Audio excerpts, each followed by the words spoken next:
The most important thing, if you're going to be an author, and especially if you're going to be an indie author, fucking put yourself out there. Get involved in the community, even if it starts at small scale and just works its way up naturally. You will find people whose conversation you enjoy, and you can continue that and continue to engage, and eventually those conversations might end up transferring to DMs or emails or whatever. And it's just a give and take.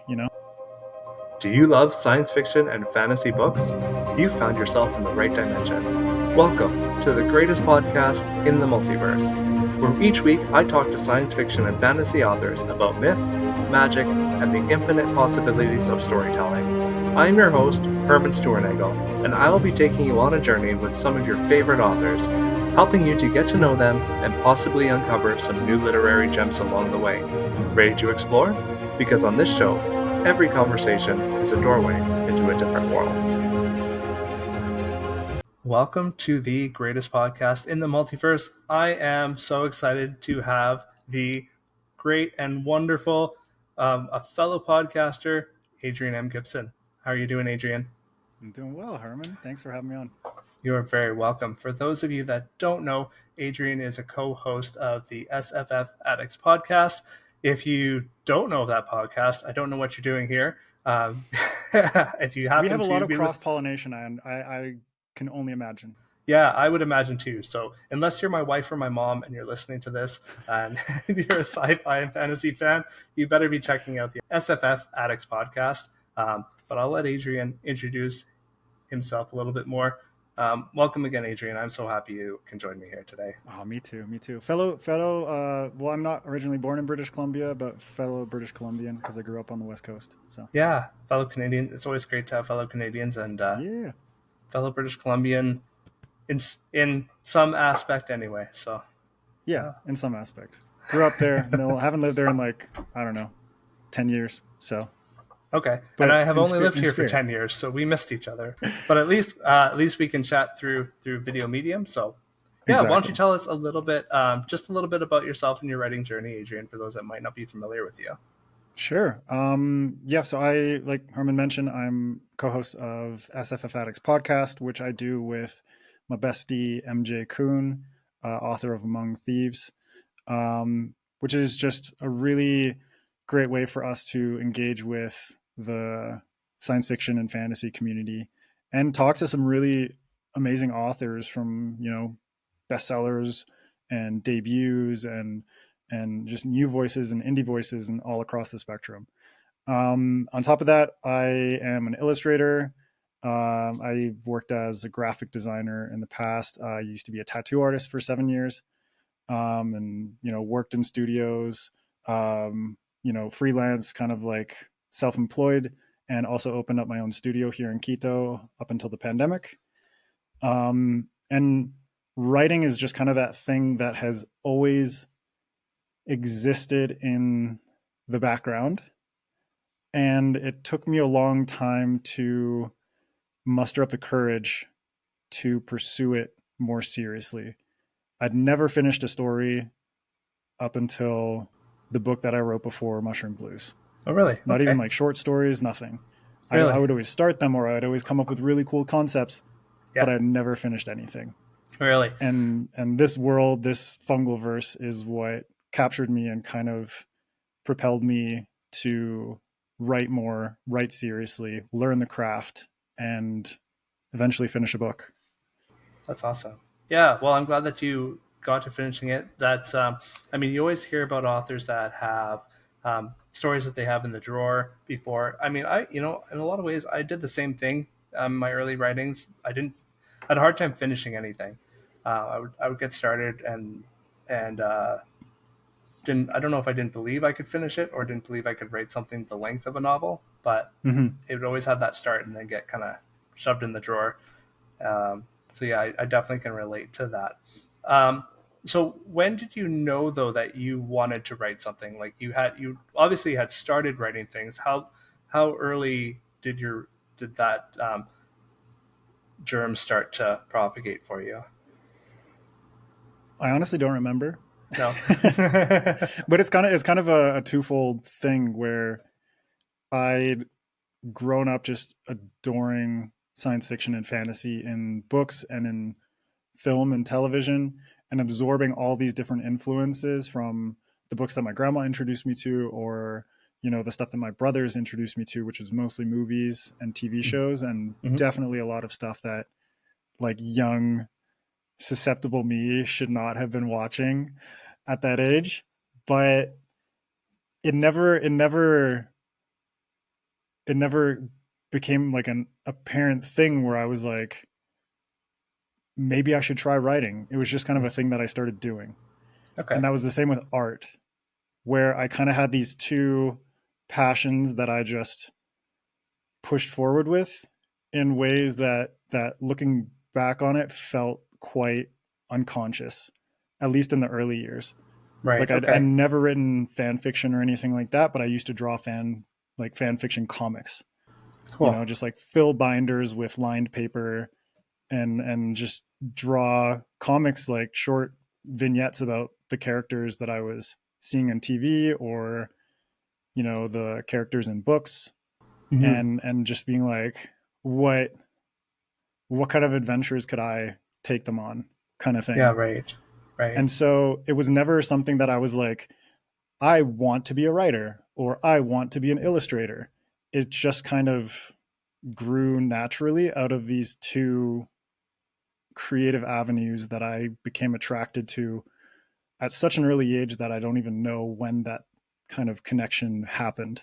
Yeah. Right.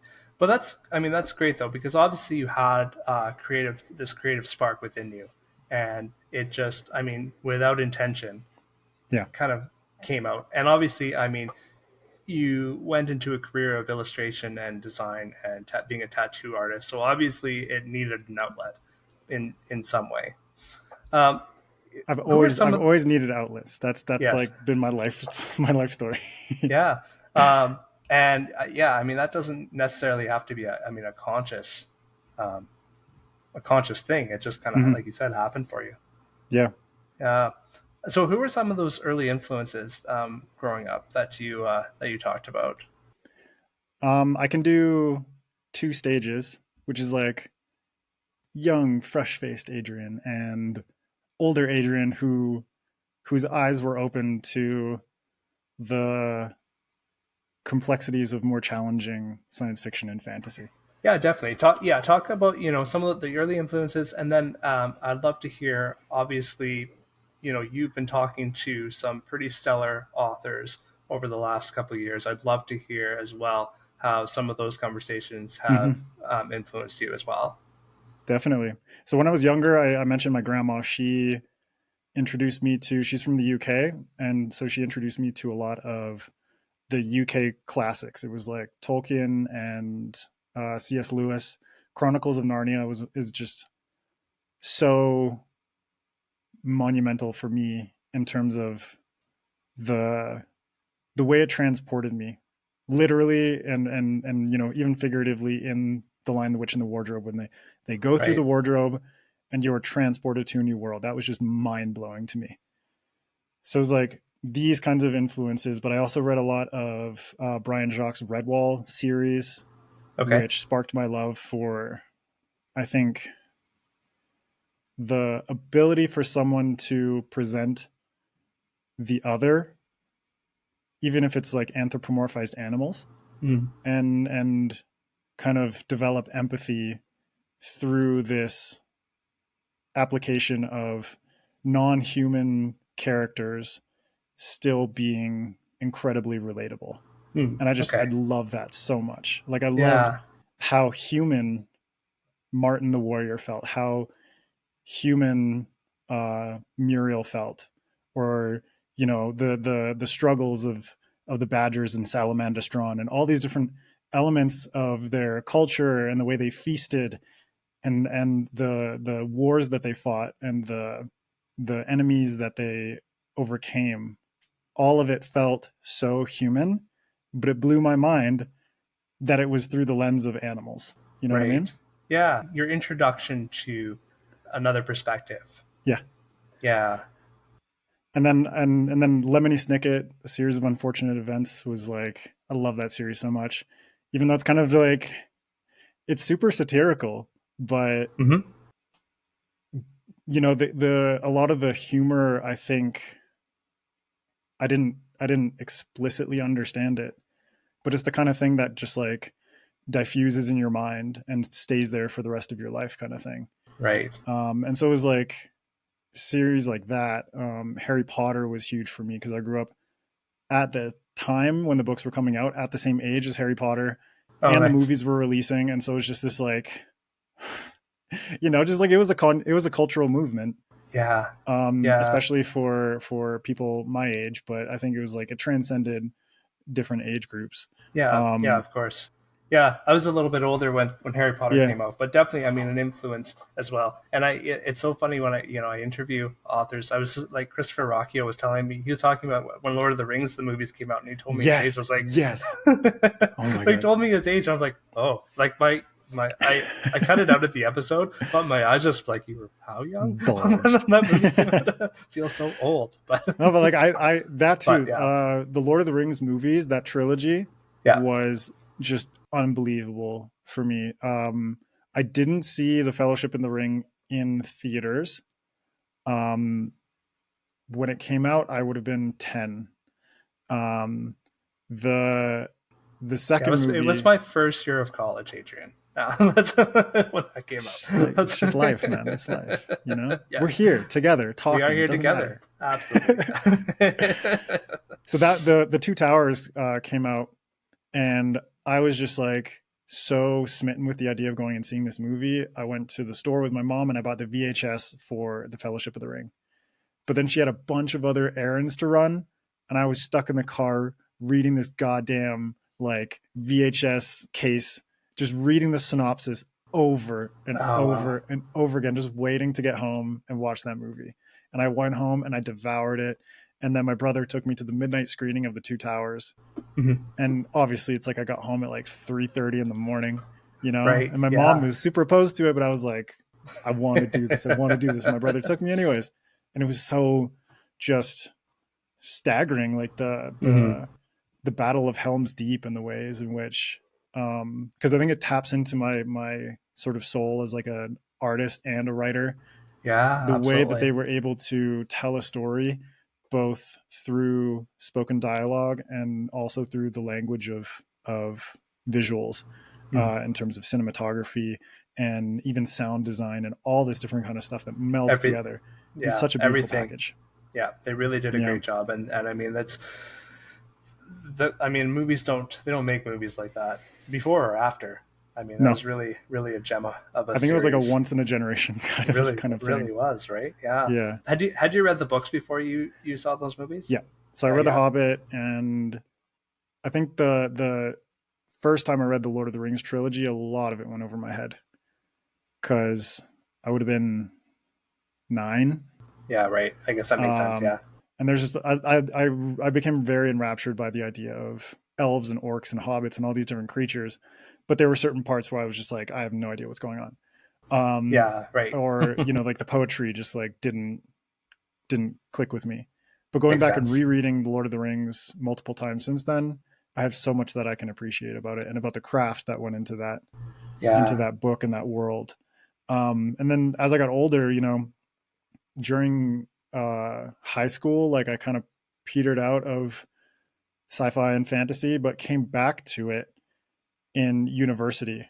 Um, and specifically, there's a very specific course that I took in university that was on post-apocalyptic landscapes, which is Oh, very really? niche, very niche. But Yeah. it was an amazing class, and I actually met my university girlfriend through that class.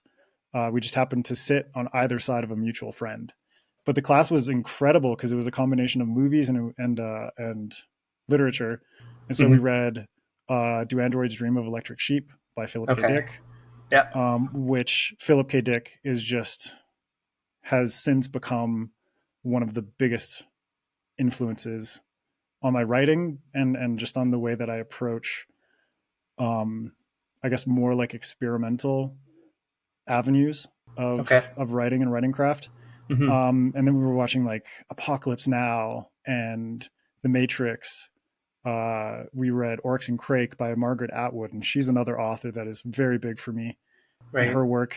And she even went to the same university as me, so it's kind of like cool to be able to share that connection with someone who I admired so much.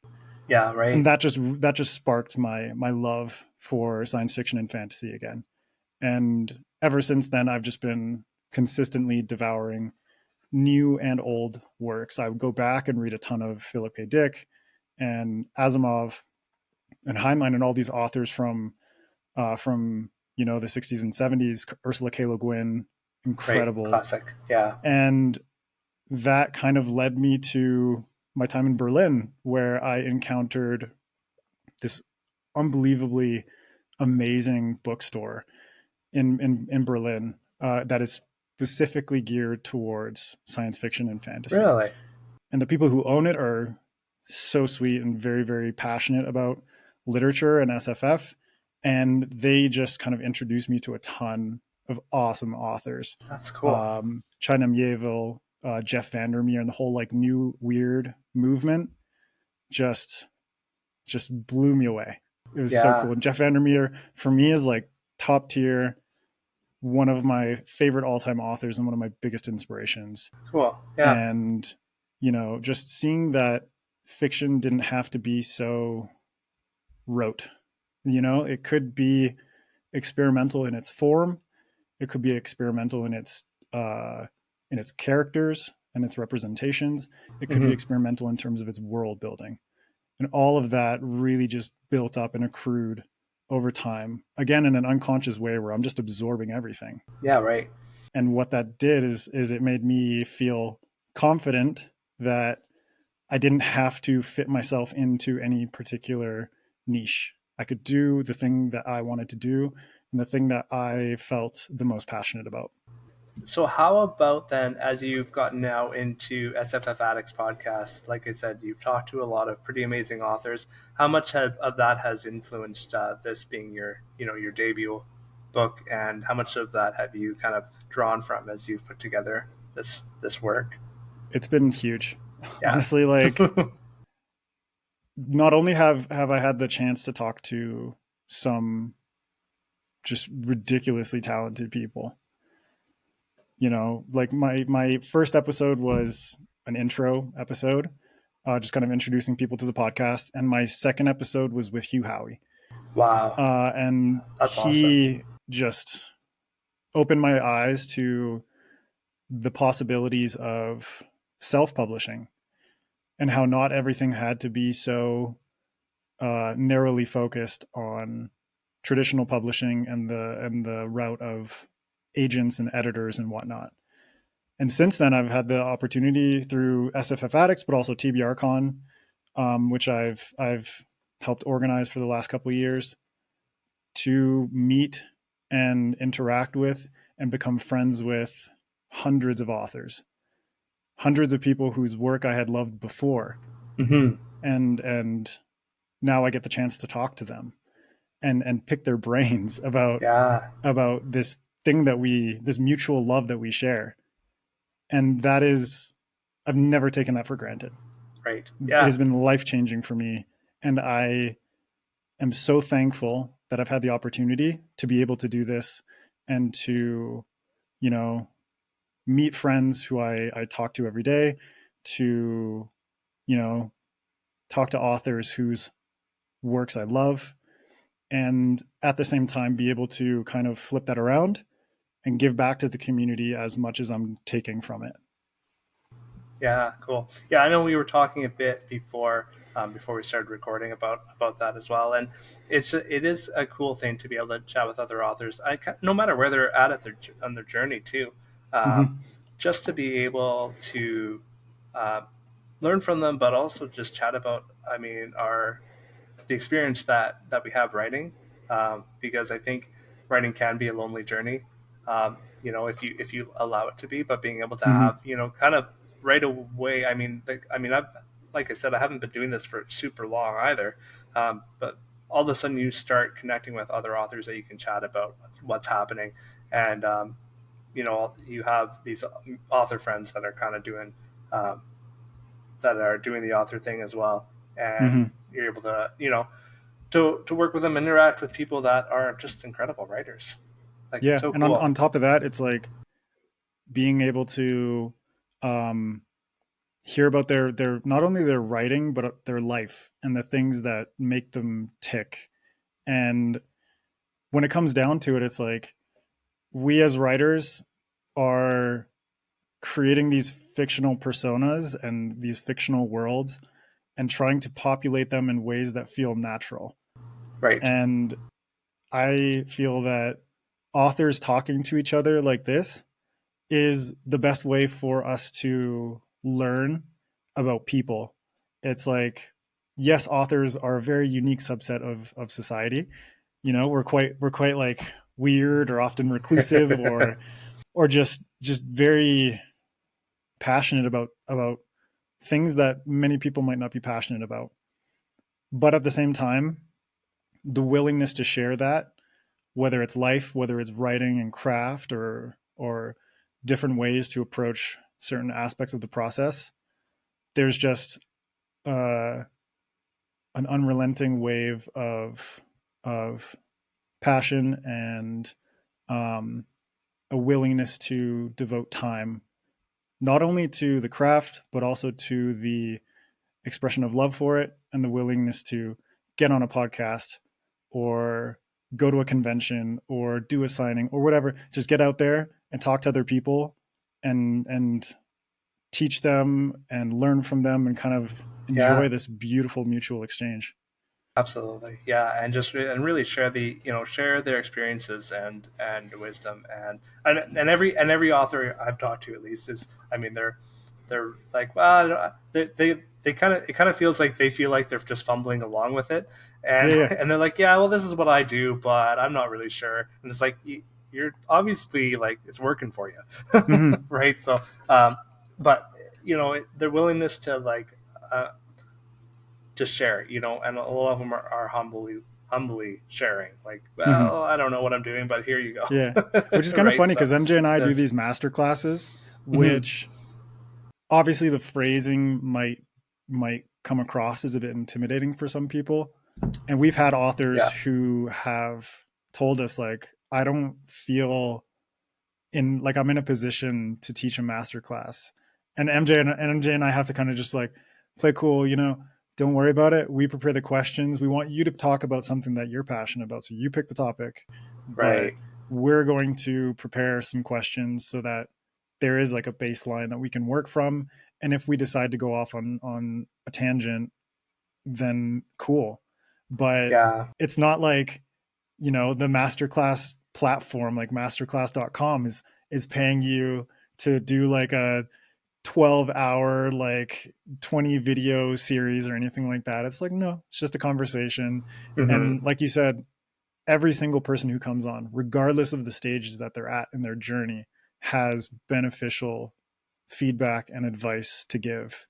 And then it's just up to readers and viewers to kind of parse out what might work for them and then incorporate that and experiment and see, does that work for me too?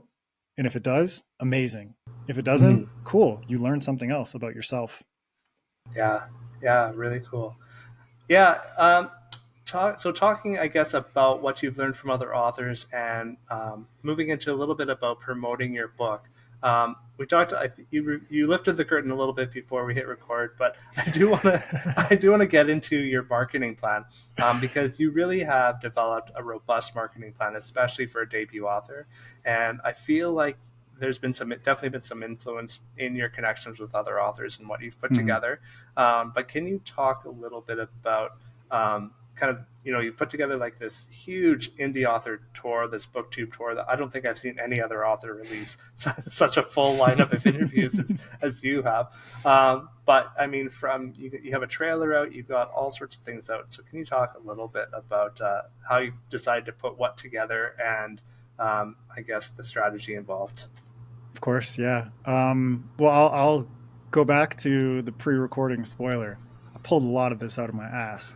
So this is just, again, me experimenting with stuff, but um, a lot of it comes from indie authors that I've seen and how they approach certain things, but also getting a peek behind the curtain at how things work at a book blog, and talking to other bloggers and other podcasters about how they book guests, or how cover reveals work, and all these different things. And for me, everything I did was just a conscious decision of like, okay, here's some things that I would be interested in doing, Right. regardless of whether or not someone else would be interested in seeing it, because I have no basis of comparison for Yeah. that. Right. But my friend Ryan Cahill, I say that jokingly that I come from like the Cahill school of marketing, um, where there are certain degrees of marketing that you can accomplish for free, not necessarily monetarily free, or sorry, not necessarily like temporarily free, because you are dedicating time. Like I'm Right. sitting here right now Yeah. talking with you, but monetarily free. So you can make that distinction in terms of, I have not spent a single dollar on my marketing plan. The only thing I have dedicated is time. And so you have to decide as an author, what am I capable of personally, and what am I financially capable of investing in. And so for me, it's like I just look at all these different things, and like I pulled a lot of inspiration from traditional publishing book tours, and the fact that not only can I do interviews, but I can also do sort of reveals and guest posts and all this different kind of stuff. And all the people that I'm interacting with, or like kind of collaborating with on this stuff, they're just friends, you Right. know? A lot of the podcasters that I'm talking to during this tour are friends. A lot of the booktubers, uh, all the blogs that I'm doing stuff with, I'm doing stuff on Fan-Fi Addict because I have that Right. direct relationship Yeah. with that blog. I'm doing stuff on Before We Go blog because I have friends there. I'm doing stuff on Fantasy Book Critic because I have friends there. So I Hmm. thought, like, what are some things that I would like to do, and who might be interested, or who might have like the right platform for it. So it was like cover reveal. I just contacted a bunch of friends, and this is why, having connections in the community and forming these relationships is so integral as an indie author, Yeah. because then you can go into your Twitter DM and just email or just like message someone and say, hey, I'm thinking about doing X thing on X date, would you be interested? Hmm. And that was just like step by step with Yeah. every Right. single thing, Yeah. like cover reveal, message everybody, are you interested? Cool. Here's the simultaneous sort of like reveal time. I put together the animated trailer using Felix Ortiz's artwork, because that's something that I could do myself. I Right. knew that I could Yeah. do that. And and it was just a matter of coordination and talking to people, like the chapter one excerpt I did with Before We Go blog, because I have friends there, and I thought it would be good to kind of diversify where I'm doing different things. The Hmm. map reveal, which as we're recording just came out yesterday Yeah. with Fantasy Book Critic. Which is I really know cool. people I know people love maps, and I Yeah. love maps too. And my dad was a cartographer for the Canadian government. Oh, And cool. so for me, it was cool to be able to say, like, not only is here a map, but I can give you like a step-by-step process of how I started designing this map with my dad, and then utilized my illustration and graphic design skills and walked through every step of the way from me imagining this map to the final product that is going to end up in the book. And if that interests like a certain niche of people, Yeah. fucking great. Like, And absolutely, and then that niche is out there, absolutely, yeah, and yeah, that's incredible. That's, yeah. And so every single thing is like, things that I want to do, with the hopes that other people, not everyone who might want to read my book, but certain niche groups might be interested in that particular thing. and that is attracting just, even if it's a few more potential readers, or it spreads the word of mouth just a little bit more, then it's worthwhile, because if I am willing to invest the time, then it's worthwhile in the long run. Right. Monetary investment is a whole different thing. And that's something that I don't think I'm going to do until I release book 2 or 3 or future Right. projects, right? Where Yeah. Ryan has taught me a lot about Amazon advertising and things like that. For this first book, I just want to go on word of mouth. I want to build it naturally Hmm. and use the book tour as a sort of uh, consistent reminder of, it is a bit like, I'm just going to pester the shit out of you, but in reality, as it unfolds, it doesn't feel that uh, sort of oppressive. It's like a No. couple things a week, and it's just that little like connection that you make in your mind when you see something, and it's like, oh yeah, that book is coming out, and if that Definitely. happens a few times a week over the course of like 2 months, Yeah. right, then it's Yeah. that constant connection, and you're just like, oh shit, oh yeah, okay, yeah, that date's here, I'm gonna buy that book. Yeah, that's right. Yeah, it's the touch points with the readers, right? With your potential Yep. audience. Yeah. Yeah, and finding them where they are in various places.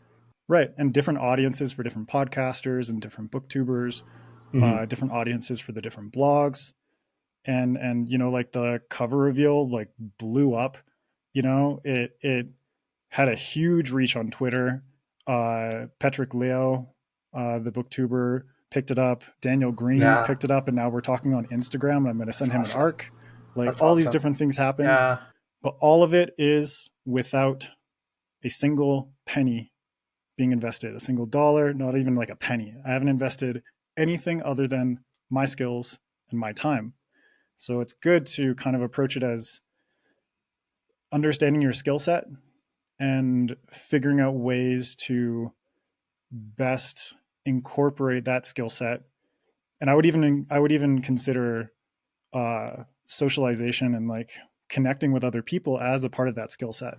right. How good are you? I don't like the word networking.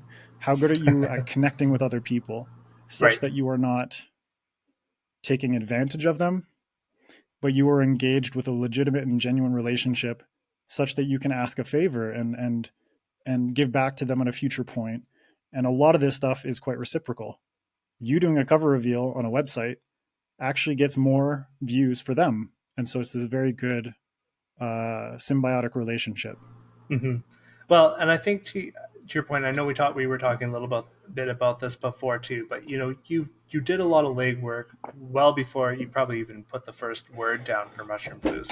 You were and not with the intention of being able to reach out for a cover reveal later, but I mean, you've been sharing author posts, you've been sharing booktube videos, you've been a part of the indie author community for a long time already. Yeah. And so, you, of course, when you approach people with, these requests, they're like, yeah, of course, Adrian, like, Mm-hmm. like, I know you already. Yeah. Yeah. Like, come on my blog. I'll, whatever that looked like.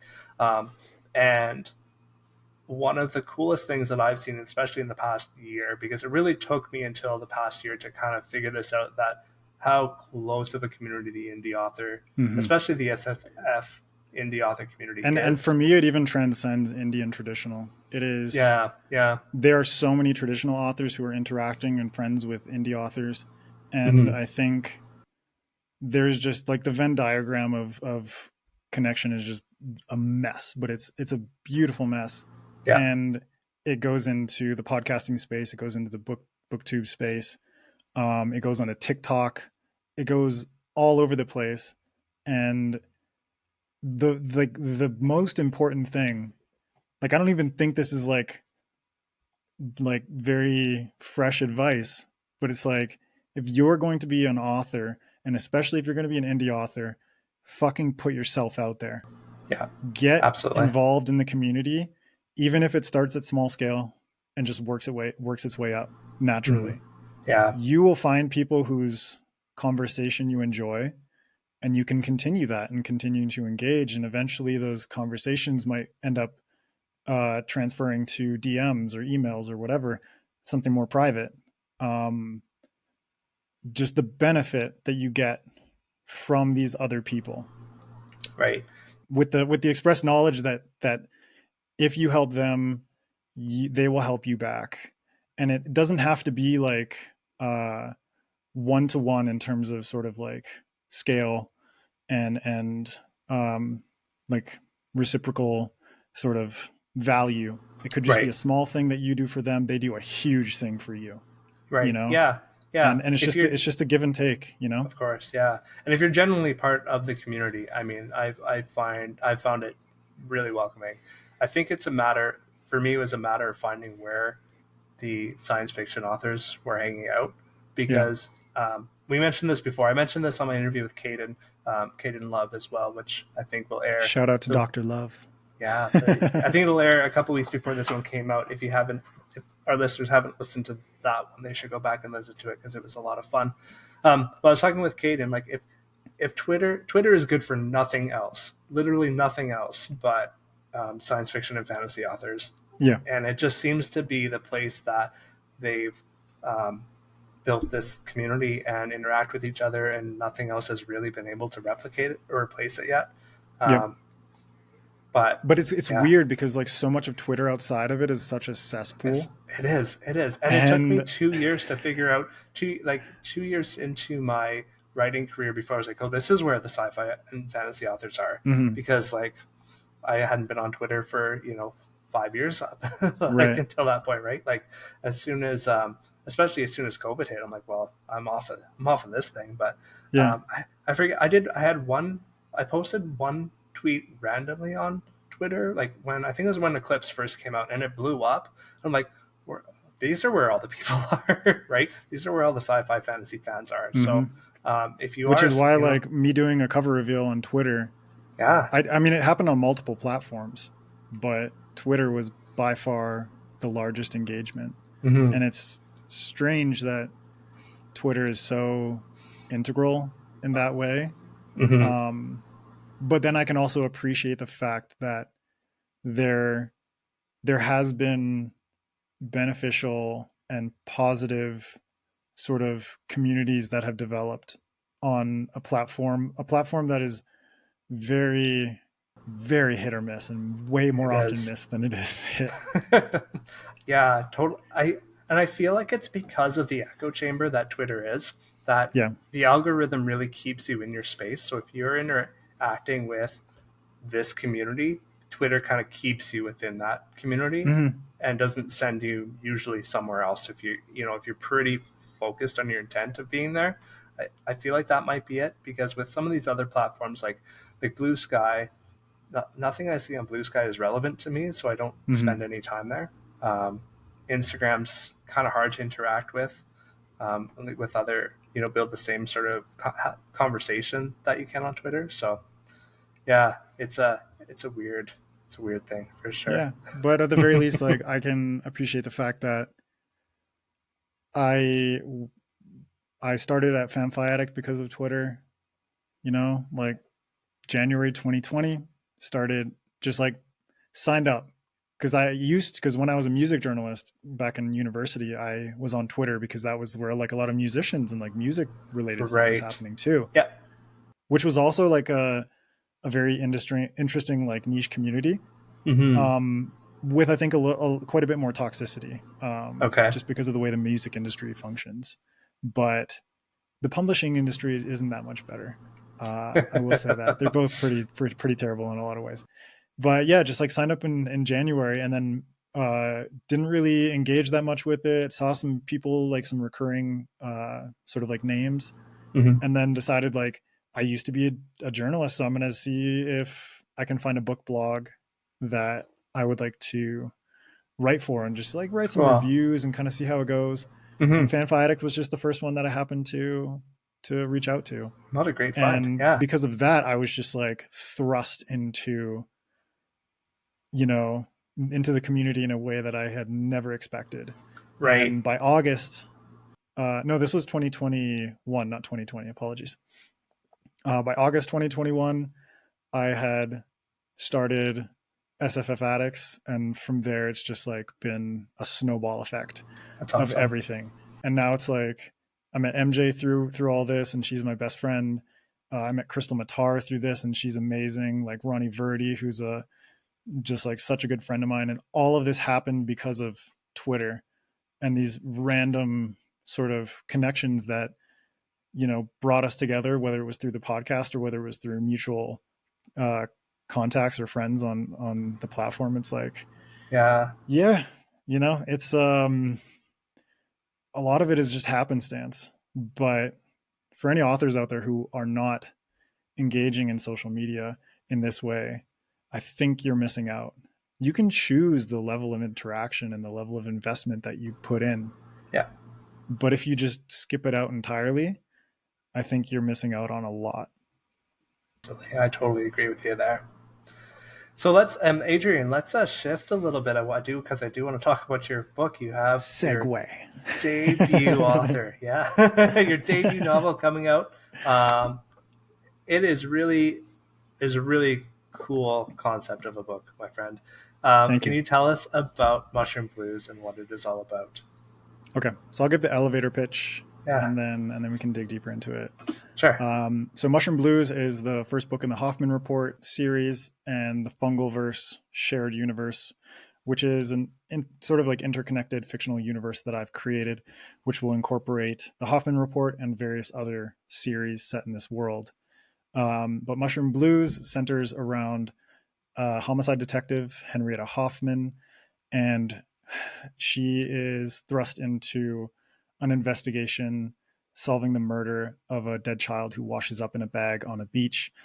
And that investigation uh, necessitates her teaming up begrudgingly with a mushroom headed cop named Koji Nameko, and the two kind of traversing the concrete and mushroom landscape of Neo Kanoko, trying to figure out who did this and why, and kind of gathering clues and investigating potential suspects and all this kind of stuff that is very integral to murder mystery and police procedural genres.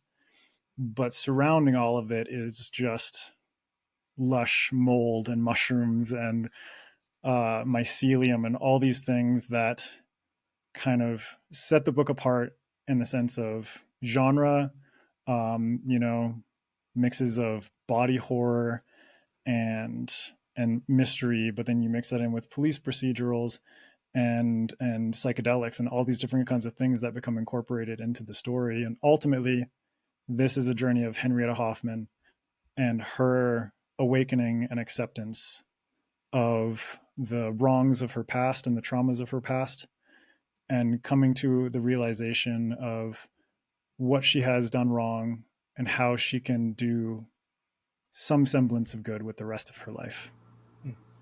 Very cool. Very cool. So you've got to tell me, Adrian, you've got a really a crime noir style novel and mushrooms.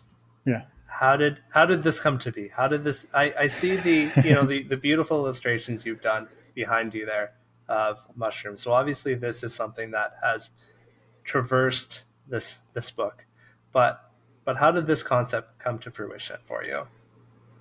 It started with two things. First was Jeff Vandermeer's Ambergris trilogy, which was, as I mentioned earlier, it was the kind of thing that just like blew a hole in my head in terms of what conventions try to pigeonhole into.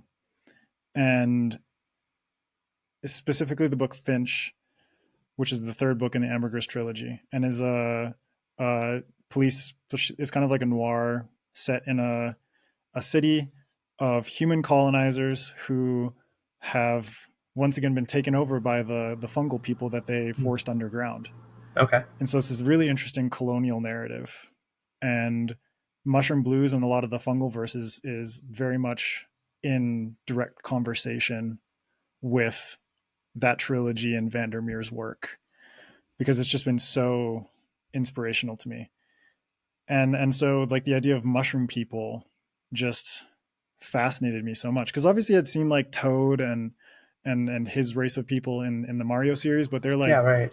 they suck. Like Toad is so mediocre and doesn't really evoke much imaginative kind of afterthought. And so Vandermeer's work, that for me was just unbelievable. Like I've read that book so many times and started drawing mushroom people and started tattooing mushroom people, because this was when I was a tattoo artist in Berlin. And so I was like, I draw a ton of mushroom people, and people just really gravitated towards that as like Hmm. a tattoo concept. And it's Mm-hmm. like, I don't know how many dozens of people around the world have mushroom people tattoos because of Jeff Vandermeer and his work inspiring me, Right. like Yeah, yeah. I was living in Berlin, but then like I could go to Vancouver in Canada and tattoo like, a 30 centimeter mushroom mermaid because someone in Vancouver loves mushrooms and mermaids that much, Wow. you know? And That's awesome. so That's so cool. that just really inspired me. And around like 6 years ago, I had a dream one night, because I'm a very vivid dreamer. Uh, especially during my 20s when I was like doing a lot of psychedelics and smoking a lot of weed. Even though weed tends to dull the kind of uh, memory retention when it comes to dreams, but I think psychedelics kind of enhances the vivid nature of them. And one night I had a dream of a giant bioluminescent mushroom in the middle of a forest just towering over the trees, and like twinkling spores floating through the air. And I thought like this would be the most amazing world to kind of like take what Jeff Vandermeer has done, but kind of make it my own and make it more fantastical. And that was how the Fungal Verse was born. But it started out as a sort of travelogue, which I called The Outsider's Guide to the Mushroom Kingdom, Okay. which is Interesting. now incorporated into the current universe as sort of like a meta text, which is like a guidebook, sort of like Frommer's and those kinds of guidebooks. But it's like it has the map. The map is part of the Outsider's Yeah. Guide, and it's kind of like a Wikipedia style, like anonymous uh, sort of creation. And that initial idea just involved a ton of illustration, like illustrations like these, where I was visualizing the world, a lot of research where I was reading a ton of books about mycelium and mushrooms and how they kind of like came to be as organisms, but also how they interact with ecosystems. Okay. And so that original idea was kind of like a nameless avatar entering into this world and experiencing everything for the first time, and seeing the ways in which mushrooms could change our world, from the way that societies are organized to the way that we approach materials and engineering, to architecture and concepts around connection and community. But in the end, it just kind of it came to be a little bit too preachy. You know what I mean? Yeah. And that was something that I struggled with over and over and over. And the problem is, I spent too much time drawing and world building and not enough time writing the actual story itself. Okay. And what I came to understand is that the world fascinated me, but I hadn't pinpointed the story that would captivate me enough to begin and finish. And so I took these ideas, the ideas of a world of, a branch of humans, sort of like the difference between Neanderthals and Homo sapiens, and how we could coexist in the same landscape, but we had uh, differing genetics and still the ability to interbreed and all these different kinds of things. And so this isolated branch of humanity ended up on a disconnected archipelago, and symbiotically merged over tens of thousands of years with this potent local fungi, Hmm. and became mushroom people that Yeah. were infused with mycelium and had mushroom caps on their heads and everything like that. And so I took this foundation and decided what made Finch, for example, work so well for me. What makes so many of these different stories that attract me so compelling. And the reason is they took things that were familiar, even if it's a genre, like police procedural or murder mystery noir. Finch connected with me because it had foundations in the familiar. It had it had frameworks that I could track unconsciously and connect with those beats and those tropes. But the introduction of the weird and the surreal was done in such an effective way that I didn't even notice the differentiation between those two things. Right. And so I thought, I need to genre blend this with something else. Yeah. Right. Yeah. And so I started taking Cool. genres that I love, cyberpunk, um, noir, and murder mysteries, and all that kind of stuff, and smash them together in this world in such a way where the characters are doing interesting things. The world that they exist in is also interesting. Mm-hmm. And the things that they are doing in that world are also interesting, such Yeah. that it's propelling me forward through the writing process. And in the end, it's going to be a much more satisfying read for the people who pick up the book, as opposed to that preachy shit I was doing years ago. Yeah, and I think blending the genres too, like it gives. I mean, because when I first heard of this mushroom crime novel, I'm like, what the heck is Adrian is Adrian doing? But I read, you sent me the sample and I've read it. I'm like, this is really engaging, and because you blended the familiar with the um, kind of the weird, right? You took this concept of this mushroom world and you blended it with something familiar enough that you can engage your reader in this story that is something not typical to the genre necessarily, but it's a familiar genre for people who would read that sort of thing. And Mm-hmm. that makes sense. Yeah. And So it's kind of yeah. like it's a trick in a way where, in order to excite myself enough to write this book, I had to play the same trick. And that trick is essentially taking the just wealth of world building and sort of characters and information that I'd accrued in my head, and necessitating this sort of need to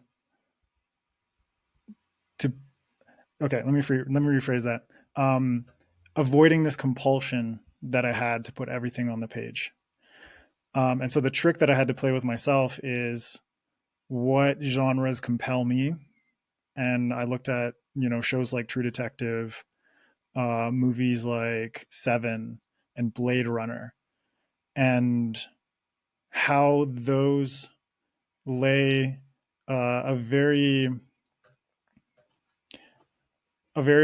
sort of mysterious groundwork at the beginning, but then use those tropes and those frameworks of the genre in Mm-hmm. order to hook you and just like reel you in with the familiar, and then slowly trickle in the weird, slowly trickle in the things that will turn you off, the things that will horrify you, the things that will make you cringe.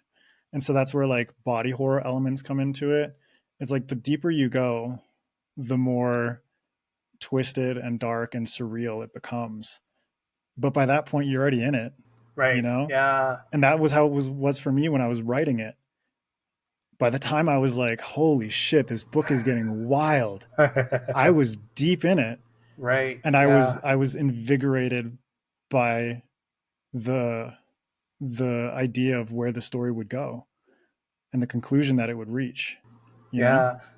So when you got into that, like into the story element of it, when you figured out the story that you were telling, what was your process like?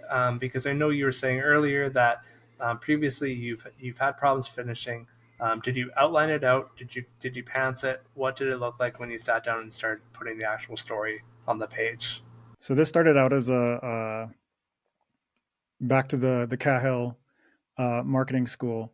This started out as a newsletter freebie Okay. where I was going to write this as like a novella and give it away with my newsletter, Hmm. which I didn't even have at the time. Um, but now I do have a newsletter, and am writing a side story in the same time frame as Mushroom Blues as like that kind of freebie. But Cool. Mushroom Blues just pulled me in such a way where I knew it had to be something more. I knew that it had to be at least a full novel and that it could expand into a series. And the turning point for me was Henrietta and figuring out her and her complexities. And that's when everything started to fall into place. Because Koji was one of the first characters I ever created in this world. It's Okay. like he's right here. Like anyone watching video, he's right there. That's old Koji. Young Koji's in Mushroom Blues. Um, so it's like I had an idea of his character, and he's kind of like a linchpin in so much of what happens in Mushroom Blues. But Henrietta's the POV character, and when I started to figure out everything for her, it fell into place so beautifully. And that's what when I mentioned earlier in the sort of pitch that this is Hmm. a journey about her reaching this point of awakening and acceptance. Um, I pulled so much on my own experiences with psychedelics for her arc in this book and the ways in which psychedelics helped me during times in my life when I was really struggling and dealing with trauma and dealing with pain and these things that I couldn't explain, but they were kind of manifesting in my emotions and outward expressions. And Henrietta's been through some shit. She's done some terrible things, and she is not a nice person at the start of this book. You know, she's been culturally programmed Right. by a nation that is twisting its population's idea of the truth in order to justify their actions of engaging in an illegal war and occupying this nation of fungal people. And the purpose of that will become clear over the course of the series. But that's one of Yeah. the big mysteries that I didn't want to answer. But Henrietta is pushing against this deeply rooted cultural programming. Hmm. And through this investigation and her interactions with fungal people and her sort of like burgeoning friendship with Koji, she comes to realize the ways in which her past have haunted her and taken over her life and ruined so many things that she had taken for granted. Hmm. And so it's such a parallel to the ways in which psychedelics helped me to open my mind Okay. and sort of dig through the layers of memory in order to find clarity, and that clarity being the sort of fuel for an ongoing journey of um, sort of accepting me and the things that I have done and the things that I've experienced, and awakening to the realities of my sense of self and the ways in which I interact with the world. Hmm. Cool. That's awesome. I love that you were able to integrate that into her character. Obviously, I've only read the beginning of it, so I've only kind of seen the start of her journey. But it definitely was one thing that I was going to ask you about as far as um, her relationship, as well as the societal relationship, with the fungal people in the world, because there's definitely levels of prejudice that are built within to the at least the early chapters. Um, and I guess, do you want to dig a little bit more into that, or kind of? I know you've kind of have here, but just the setup of the society and um, how that initial setup kind of plays into the rest of the book. Yeah, so if I'm reading you correctly, it's kind of like the colonialist Hmm. sort of angle of the book, Yes. and the ways in which like this human society has invaded and occupied the fungal society, and the sort of play on the colonizers in the sense of like mushrooms and fungi and mycelium being like colonizing organisms in the way that they interact with nature, and them being the ones who are colonized by humans. And so this was hugely inspired by various events and periods throughout history, but specifically the American occupation of Japan after World War II. And so when the Japanese Empire surrendered and was dismantled, America and the Allied nations, but specifically led by America, occupied Japan. And Tokyo was kind of like the hub of this occupation, led by an American general named MacArthur. And so this setup was kind of, it was a monumental shift for Japanese society because their nation had been laid to waste. Tokyo had been firebombed. Um, Other major cities had been firebombed. Nagasaki and Hiroshima had been bombed by nuclear weapons. And so their sense of identity and their history was essentially ruined. It was left in the rubble of World War II. And this led to a ton of sort of sociopolitical clashes between the American occupiers, the Allied occupiers, and the Japanese population, and sort of like the fragile peace that existed between them, but also the ways in which that occupation led to the starvation of so many Japanese people who were struggling to live in a city, in a nation that was in rubble, you Yeah, know. right. And so I took a lot of that um, as inspiration for Neo Kanoko, and the fact that it takes place 2 years after the Spore War. Hmm. And so the humans, the Caprinians, have basically bombed different sections of Neo Kanoko. There's like an irradiated like nuclear zone where they dropped a massive bomb as sort of like a final, you know, forced surrender sort of Hmm. tactic.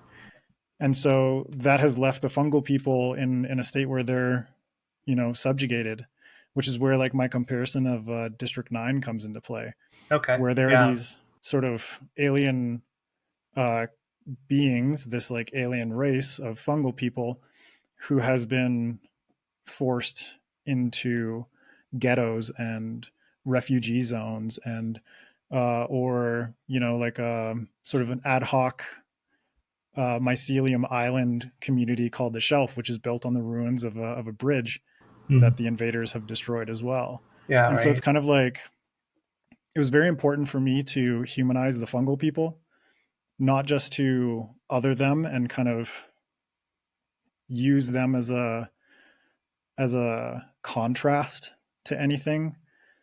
What ends up happening is that the humans and their racism and the words that they use to discriminate the fungal people is a way in which you can sort of empathize with the plight of these people and the ways in which, despite the terrible circumstances that they've been forced to live in, there is still a strong sense of community and that connection that they biologically and physically have to each other through an interconnected mycelial network, Hmm.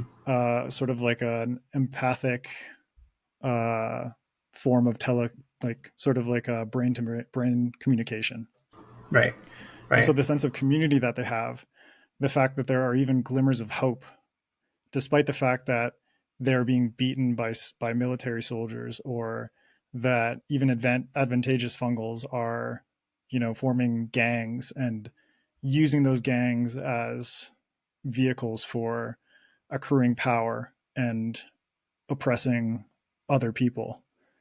There's still hope. There's still community. There's still connection. And these are the things that Henrietta becomes acclimatized to in terms of Hmm. if these things can exist here, then anything is possible, really. Right. That's I love that sense of layering that you've done in adding those elements to the story. That's very cool. Was there was there a difficult part in doing that? Like, what did you find most difficult in creating this world and setting things up for um, it to play out in a way that the reader could empathize with, or even in general, I guess, in setting up the world? Yeah, that's really difficult to answer. The question is as difficult as the process. I think for me, um, humanizing the fungals and layering those different elements in were definitely hard. But for the most difficult thing was um, fleshing out Henrietta in such a way where she begins as this um, sort of dichotomous, unlikable but also kind of understandable person. And because she's the main POV, and this is the person who you're seeing through her eyes everything that's unfolding. It meant a lot for me to make her nuanced enough that you could empathize with her despite how terrible she can be, and then to allow the unfurling of the story as a whole to give you a deeper sense of satisfaction at how people can change, because this story is very much about change, and Henrietta's change, but also Koji's change, and the ways in which Neo Kanoko and its landscape is changing, the ways in which the sociopolitical dynamics of the city are changing. And so for Henrietta to be a great person at the beginning kind of robs the story of its nuance and robs um, the more impactful moments of their punch. Mm-hmm. And so later on in the story, so much of what I've laid the groundwork for at the beginning is for that delayed gratification. And if I made her too likable, then none of that would really make sense. Right. And she wouldn't have a character arc that projected any sort of change, really. Mm-hmm. So it was Yeah. really important for me to just kind of like hone in on what are the elements of her that would give this story its best its best version, you know? Yeah, And yeah, and doing that in a way that your reader isn't going to be alienated enough or alienated from her so much that they're not going to want to follow her story anymore. And exactly. yeah, I can definitely see how that would be Because a challenge. that's a line in noir that I feel a lot of people might completely bounce off of a noir book because of its POV character. Mm-hmm. Too gruff, too sexist. Like, I think it's very typical, especially in this genre, for uh, male leads, male POV characters, you know, to have a very particular gaze and, you know, like staring at breasts and asses and kind of just like this objectification Yeah. that doesn't really add anything to the story or the character. Mm-hmm. It just feels like that was one aspect of the genre that was baked in and people didn't feel, I don't know, they didn't feel the need to curb that. And Right. so for me, Yeah. that's why Henrietta works so much better as a woman, a middle-aged woman who's just fucking fed up with life. And at the same time, she's not necessarily like, she's objectifying people in a different way. The Yeah. objectification comes through how she interacts with fungal people. And Yeah. then Right. that is, like you said, it's like the layers of this story and this world, from the individual to the societal level. It doesn't feel unnecessary in that way, Mm-hmm. because so many of the humans are treating the fungal people terribly. Yeah.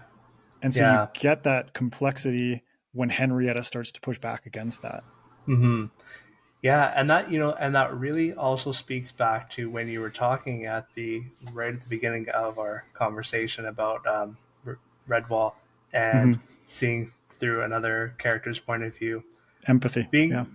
Being able to see through a character's point of view that you disagree with, and knowing that she is part of this culture that has these ideas baked in, you kind of see as the start of a novel where this character's ideals have come from, Hmm. as part of the world that she's in, and you're able to, yeah, empathize with her in that way, even if you don't agree with her viewpoint. Exactly. Yeah. And then at the Yeah. same time, you're able to see the fungal people and how they react to these sorts of things and the ways in Hmm. which they interact with one another. Yeah. And is the kind of that is the kind of contrast that is more compelling and more worth exploring, as opposed to, you know, a lot of the bullshit that has existed in some of these genres for way too long. And Hmm. there are some tropes that I lean into because I love them, but then there are so many aspects of noir, like even in Blade Runner, where Rick Deckard kind of like forces himself upon the android, and it's Hmm. like, although at that point I don't think he knows that she's an android, but that is just an extension of the genre's history, and I think it behooves new authors and people who are kind of approaching the genre, um, any genre really, is think critically about like the conventions that exist, and how might you be willing and capable of subverting that or approaching it from a new angle where you can add some interesting commentary to the dialogue around that genre as a whole, as opposed to just kind of like, this happened before and so of course I should just do it too. You know, that is lazy. Yeah. And we're at a time when I think stories are really flourishing because the the ways in which we engage with the past is less rooted in let's continue the tradition wholesale, and more, how can we have a dialogue with that tradition in such a way where it is modernized and made more appealing to us as writers and to readers as well. Definitely. Yeah. Very cool. I was going to ask you for a piece of writing advice, but I think you nailed it with that one. So we're good. Just read your Um, mind, man. yeah, exactly. Exactly. What would you like readers to experience as they're reading Mushroom Blues? Oh, this is a hard one. So many feels, man. Yeah. I will say I don't necessarily want them to experience anything that I can say for you. It's like, Yeah. read the book and judge for yourself, and kind of take what you will from it. But for me personally, like, this book was a very emotional ride, and in ways that were both very bright and very dark. And you know, I think I was talking to Crystal Matar about this, but there are parts of this book that I wrote, and especially towards the end. And I know you know this as a writer, when it's like, you write things down and you are so invested in it that the emotions just kind of like spread through you. And like, I'm not afraid to admit, like, parts of this book where I just like put these words down and cried, and to me that's very powerful, that a story that I wrote made me cry, you Yeah. know? And I don't expect everyone who reads this book to cry. It is called Mushroom Blue, so you're going to be really sad. But just the fact that I could do this to myself makes me very excited to see how readers will come away from the book feeling, and the ways that they'll be engaging with it and with the fungal verse as a whole. And I'm just really excited to continue Henrietta's story, but also continue more books in the fungal Mm-hmm. verse and kind of give different time periods and different characters, and Yeah. just explore all of that and get even weirder than I already have, which is, I think, I'm I'm probably setting the bar pretty high in terms of how weird this shit gets, but Hey, you know, that's good. I mean, it's something you put down something you're able to build on. So I yeah, think I think you'll surprise yourself with how weird you allow your story to go. yeah. So this is book one. What are the what's the plan for the series? How long? I know you've got a bigger fungal verse, but kind of how does that break down as far as near future plans go? Yeah, so the Hoffman Report is book 1 of 4. I've got the overall trajectory kind of mapped out, along with each book is kind of like a murder mystery on its own, Hmm. with Koji and Henrietta investigating, whatever kind of crime of the week type deal. But Right. at the same time, there are overarching elements and ways in which the world itself is going through its own arc, Okay. in Cool. relation to the fungals and the humans and the military and gangs, and how all these different elements are kind of playing together. Um, but my next book is going to be the start of a different series, Okay. the Kanoko trilogy, which is set decades in the future and is incorporating more cyberpunk, but centered around more like fungal and biotechnologies and corporations, and how the city has developed and flourished in a lot of ways, but how the corruption is still kind of seeped into it. Hmm. And that kind of unfolds through the lens of like mushroom headed gangster crime families and corporate espionage and another murder mystery. And so Cool. it's a big blending of genres. And so that'll be 3 books. And then, yeah, I've got a bunch of stuff planned for the future of the fungal verse. There's a duology Awesome. that I want to do that's like Fungal Samurai, very much inspired by Akira Kurosawa and his filmography. Yeah. Cool. So, yeah, just like different genres, but all set within this universe of the fungal verse. Yeah. Very cool. Lots to look forward to. Yeah, man. Um, so, Adrian, this is the greatest podcast in the multiverse. So, it's time for my favorite question. Can you tell me how, in a parallel universe, a different decision may have shaped another version of your life? Oh man, I have so many, dude. I have so many. That's okay. It can be big or small, however you want to interpret it. Oh well, I already mentioned the Fanfi Addict one. If I didn't join Fanfi Addict, that would have been a very different course for me. Um, but I think the biggest one is probably the multitude of uh, times where I have decided to move across the world, and the ways in which that has just caused chain reactions of events in my life. Hmm. And I am not shy about it, but like I have just chased love across the world. Hmm. And that took me from Vancouver to Berlin, and that then took me from Berlin to Ecuador. Hmm. And those journeys have shaped me in ways that I can't even comprehend.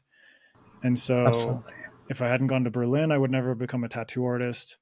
I would never have met an incredible array of friends and had just ridiculously cool experiences. And I never would have gone to Barcelona, where I met my wife. Hmm. And, moving with her to Ecuador. And now it's like, we have a home together. We have 2 kids. We have so much in our life. And now I'm finally able to fulfill this dream of finally publishing a book. Cool. So Yeah. cool. Yeah, that's awesome. Traveling. I mean, I recommend Yeah, it to anyone. I mean, it'll change you in ways you never expected, whether it's short or long term. They're exactly. Yeah, wonderful. Thank you so much, Adrian. It has been a real pleasure to have you on. Thank you too, And man. I hope we get to chat again here soon. Yeah, me as well. I really appreciate Herman, and yeah, like I said, like fan of your show, and so it's Thank you. really great to be able to kind of cross contaminate these Yeah, podcasting spheres and just different audiences, and yeah, absolutely. means a lot. Absolutely. Happy to have you on anytime. Thank you for joining me. If you enjoyed the show, like and subscribe on your favorite podcast app or on YouTube. You can find me on Facebook and Instagram at Greatest Podcast in the Multiverse. As well, you can help support the show by supporting me on Patreon. For as little as $5 a month, you can get early access to the show, as well as submit your questions for my upcoming guests. I hope to see you next time. Bye now.